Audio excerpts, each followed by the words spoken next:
YouTube family, I'm Shayna Lynn and welcome to my channel, or welcome back. Today I wanted to show you my little mouse I knitted. He's right here. Look how cute he is. He has a little tail and his little hands, his little eyes and ears.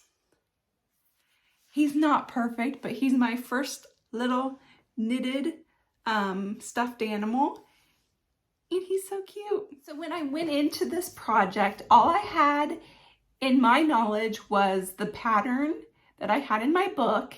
And all I knew how to do was cast on, knit, purl, knit two together, and purl two together. I didn't even know how to cast off when I started this project.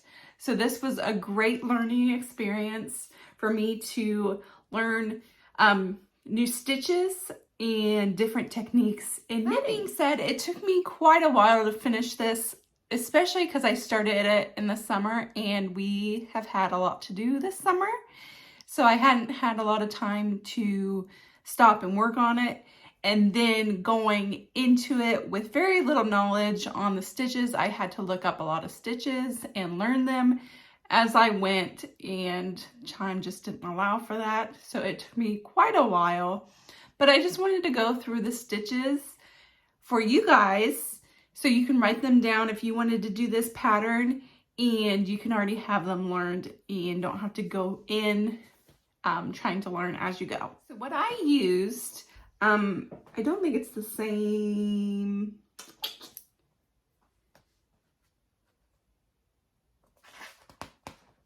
Yeah, it's not the same as what she called for in the pattern.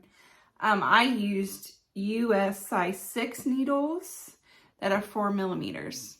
So mine are a little bit bigger than what she called for. Hers calls for 2.5 millimeter knitting needles. And you don't necessarily need the round circular needles. Straight needles will do, because what you're doing is you're kind of making the skin and then you'll sew, kind of fold it back and then sew it together. So you don't need the circular needles if you don't have them. And then I used just a medium weight yarn, just your average yarn. And then 4 stitch markers and a tapestry needle to help sew it up. And then I even bought the little eyes just on Amazon. If you look up stuffed animal eyes, it will come right up, and there should be a whole box of eyes of different sizes and shapes. So let's go through the stitches now. So I did already know how to you need to know how to cast on, knit stitch, purl stitch, knit two together, purl two together. I already knew those. So the other ones that I learned, the other ones that I learned was knit front to back, purl front to back, the I-cord, which I think I needed 2 loop I-cord and 4 and 6. I really had a lot of trouble learning the I-cords. That took me quite a while, and I still didn't even get it because the little hands are supposed to be I-corded and they're not. But I'm okay with it right now because I was about to lose my mind trying to figure out the I-cord. I think if I would have done it before just an I-cord, it would have helped. Not trying to attach it onto his hand and try and work it at the same time.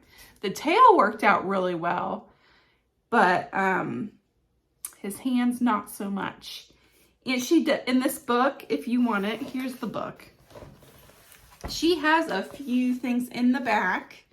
It's by Claire Garland. To tell you how, kind of a little tutorial if you want to read like general techniques. I do a lot better with a YouTube video or actually seeing it on video, but there is some reference here. Also, short rows, wrapping and turning. I didn't even know how to cast off. You need to know how to cast off. M1, which is make one. I had no idea what that was, so I had to learn that. And I actually think I messed it up when I did it, because I don't know if you can see that hole right there. That's not supposed to be like a hole. So I messed that one up, but That's okay. This is our first knitted project. He's not perfect by any means, but I mean, he's not bad either. I'm pretty proud of him. And then that's it. Oh no, make one and then slip, knit, and Passover was one that I used a lot, and now I definitely know how to do it, but I didn't know how to do it before, so I had to learn how to do that one. So knit front to back, purl front to back, the I-cord method, the short rows, wrapping and turning, casting off, slip, knit, Passover, and an M1. So if you know how to do all those, I'm sure you can whip this little mouse up in no time. But I didn't know how to do that. So I hope that's helpful. Here's my little mouse again. Thank you for watching. If you're still here, I appreciate you. And I hope you can create something today. Have a fantastic day.